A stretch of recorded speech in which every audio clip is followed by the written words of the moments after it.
창세기 11장 10절에서 32절 말씀입니다. 셈의 족보는 이러하니라.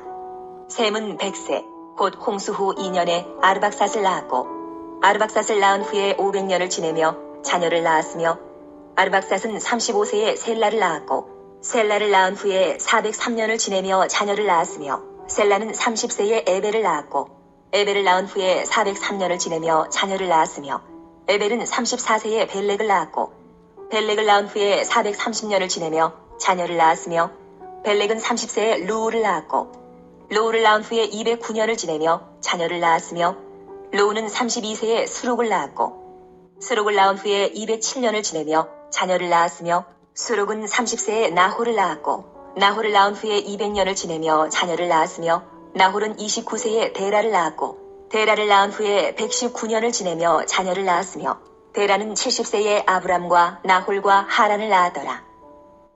데라의 족보는 이러하니라. 데라는 아브람과 나홀과 하란을 낳고 하란은 롯을 낳았으며 하란은 그 아비 데라보다 먼저 고향 갈대아인의 우르에서 죽었더라. 아브람과 나홀이 장가들었으니 아브람의 아내의 이름은 사레며 나홀의 아내의 이름은 밀가니 하란의 딸이요 하란은 밀가의 아버지이며 또 이스가의 아버지더라. 사레는 임신하지 못함으로 자식이 없었더라.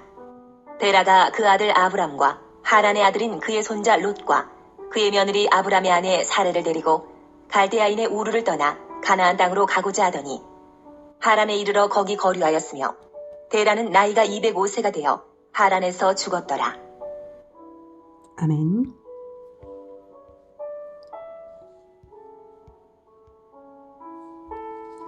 사랑하는 형제 여러분, 5월 9일 토요일 예수제자교회 새벽 묵상에 오신 것을 환영합니다. 어제는 창세기 11장 1절에서 9절까지 바벨탑을 쌓아 하나님께 대항하다가 언어 혼란을 당하고 민족들의 분산이 이루어지는 것을 봤죠. 이어지는 내용이 오늘 셈의 족보예요. 성경은 맥락이 없어 보여도 같은 장에 이런 이야기가 이어진 이유가 다 있습니다. 신할 땅에 바벨 도시를 세운 자가 함의 후손 니므롯인 것을 생각할 때에 바벨탑을 쌓은 무리는 함의 후손들일 거예요. 인간의 죄악을 보여주시고 난 다음에 하나님의 구원이 계보를 통해 준비되고 있다는 것을 보여주려고 이어서 셈의 족보를 말하고 있는 것이죠. 구원 역사의 주인공을 준비하고 계신 것입니다. 그 사람이 바로 마지막에 나오는 아브라함입니다. 아브라함의 후손으로 태어날 그리스도를 위해 아브라함은 이렇게 선택되고 인도되고 있었던 것입니다. 하나님이 아브라함을 직접적으로 부르신 것은 12장에 가서야 나타나지만 11장에 이미 하나님의 관심의 초점은 아브라함이었고 그가 인도되고 있었던 것을 보여주시는 것입니다. 우리를 하나님이 구원으로 부르시고 하나님의 복음과 교회를 위해 일꾼으로 부르셨죠. 그러지 않았다면 우리가 예수님을 믿고 구원을 받을 수도 없고 하나님의 일에 봉사를 하고 있지도 못할 거예요. 나의 현재는 하나님의 부르심과 나의 순종만큼의 결과입니다. 그렇다면 여기에 오기까지 하나님의 관심과 인도하심은 훨씬 오래전부터였음을 알 수 있죠. 나 자신이 몰랐다 해도 그렇습니다.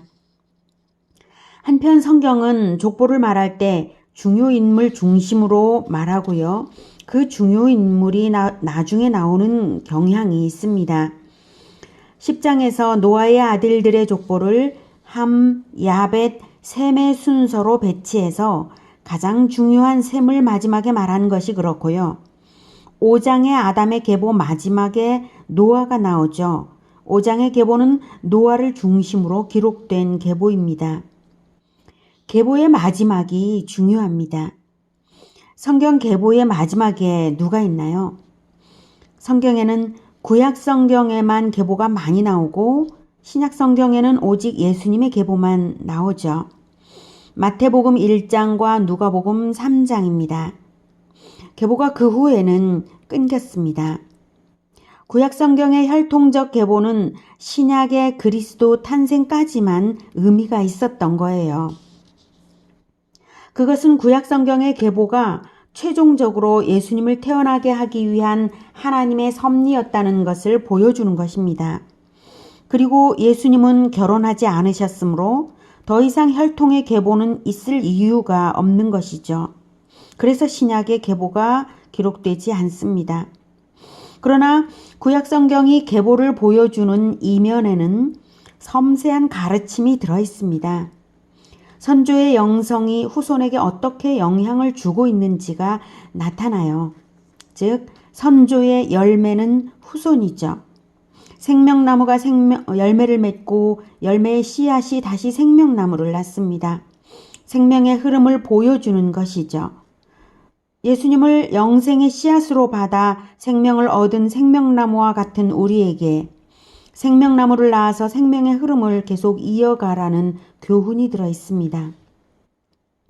그렇게 볼 때 눈에 안 보이는 계보가 있다는 것을 우리는 알 수 있어요. 가르침의 계보죠. 혈통적 의미가 제거된 진정한 계보입니다.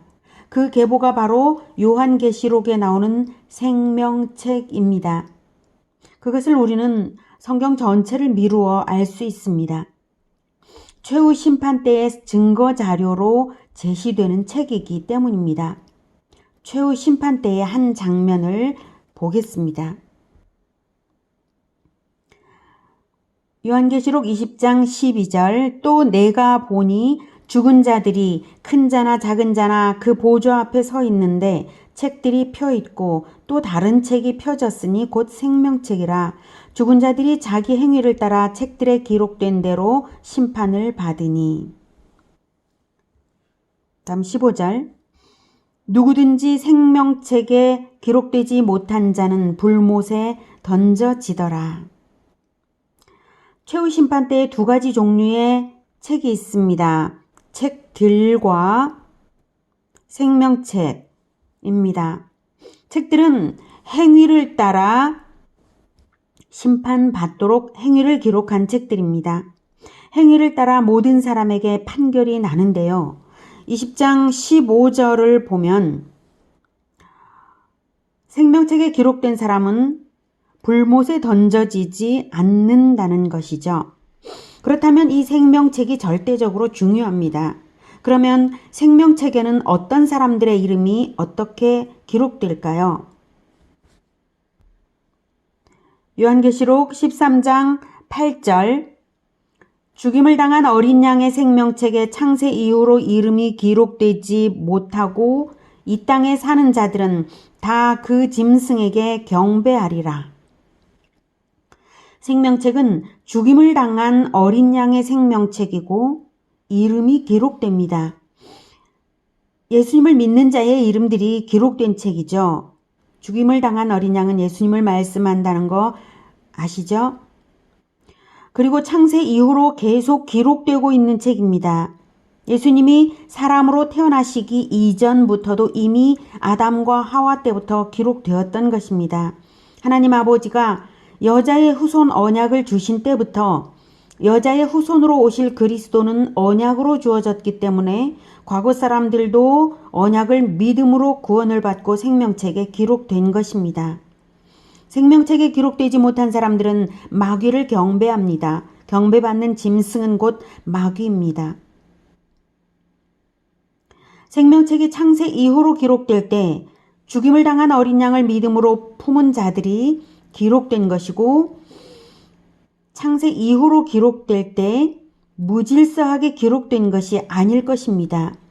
죽임을 당한 어린 양을 전해준 사람과 전달받은 사람과 계속 이어지는 전달의 흐름에 따라 기록되었을 것은 정한 이치입니다. 그리고 그 이름들은 모두가 최후 심판 때에서 만날 것이고 서로가 서로의 증인이 될 것입니다. 죽임을 당한 어린 양을 그 사람에게 전달했노라고 하는 증인들 말입니다. 그러므로 생명책은 계보이고 복음의 증인들의 계보입니다. 계보의 핵심 관심은 후손이 이어졌는가 하는 것입니다. 생명책의 핵심 가치는 생명입니다. 이어지지 않는다면 나의 생명에 대한 증명이 불투명한 것입니다. 내가 생명을 복음과 제자화로서 전달받았다면 나 역시 복음과 제자화로서 전달해서 그 생명을 기를 때에 나의 생명이 증명될 것입니다. 그렇게 볼 때 계보를 보여주는 본장의 마지막 부분에 30절 사례는 임신하지 못함으로 자식이 없었더라. 이 부분에서 아브라함의 아내 사례가 임신하지 못하여 자식이 없었다는 것이 안타까움과 간절함이 우러나는 이유가 바로 이 계보에 관한 진리 때문입니다. 하나님은 후손을 이어가는 것을 간절함으로 사모하라고 사라에게 아기가 없게 하신 것이기도 합니다. 훗날 아브라함이 100세가 되어서야 드디어 이삭이 태어나도록 하신 것은 다 여러 이유가 있는 것인데요. 본장에서 두드러지는 교훈은 바로 생명의 후손을 이어가기를 간절하게 사모하고 반드시 이어가라는 것입니다. 그 누구보다도 하나님이 그것을 간절히 기다리고 계십니다. 예수님은 12제자를 낳으셔서 12지파가 형성되었습니다. 그 계보가 이 땅에서 기록된 적은 없지만 최후 심판대에서 생명책에 다 드러날 것입니다. 우리가 어느 사도의 지파에 속했는지는 알 수 없지만 우리는 적어도 내가 전도한 사람이 누구인지는 알 수 있습니다. 여러분 자신의 이름과 여러분의 영적 제자의 이름들이 영원히 생명책에 기록되는 복을 붙잡으시기 바랍니다. 복은 계보를 따라 흘러갑니다. 기도하겠습니다.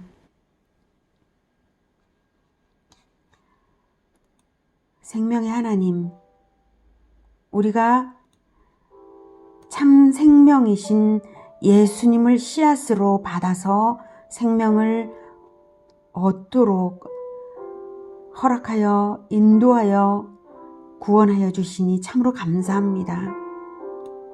하나님의 택하심이 창세부터 있었다는 것을 다시금 깊이 생각하게 됩니다.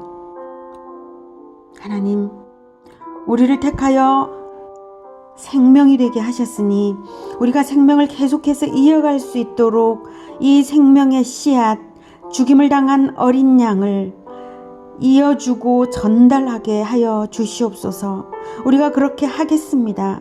결단하고 실행하고자 하오니 우리에게 능력을 허락하여 주시고 더욱 의지를 분명히 세워주시고 우리가 서로를 격려하면서 함께 생명을 이어가는 공동체가 되게 하여 주시옵소서. 예수 그리스도 이름으로 기도드립니다. 아멘.